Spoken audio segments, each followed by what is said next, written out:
So the last of our screencasts has to deal with Christianity and politics and the overlap between Christianity and politics. And we know about Constantine's conversion in 312 CE to Christianity. The next significant thing we want to focus on is that in 391 CE, Christianity becomes the official religion of the Roman Empire. So we have a situation where in 350 years or so, Christianity goes from being a persecuted minority religious view to the official religion of the Roman Empire.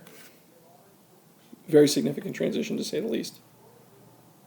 A handful of years later, in 395 CE, the Roman Empire splits in half, and the Emperor Theodosius commands that there shall be an eastern half and a western half.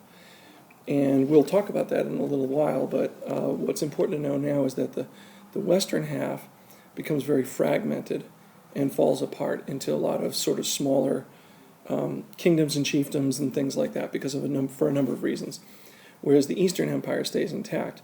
What happens when the political leadership starts to fragment in the Western Empire is that the religious leadership, in the form of the Pope and the bishops, becomes more and more important. So the split in the Roman Empire creates a Western Empire where religion becomes a political power. In the East, the Eastern Roman Emperor continues to be the head of the church in what we call Eastern Orthodox religion. But in the West, we have a split, which means that the church becomes more of a political power. We see this under the leadership of somebody called Pope Gregory. And the document even describes how the church acts as a landlord to people, serfs and peasants. And so as you look at that document, you'll see that the church becomes a place of business, collecting rents. In the Western Roman Empire, bishops become the emissaries of the emperor or of the imperial business. In other words, increasingly in the Western Roman Empire, the church takes on the role of government.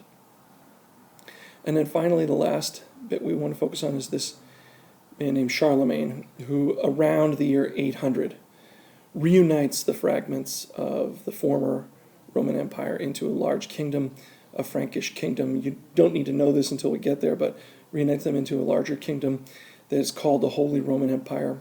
He uses his military might to save the church when it's threatened, and as such sort of begins to assert some political authority that stands against the church.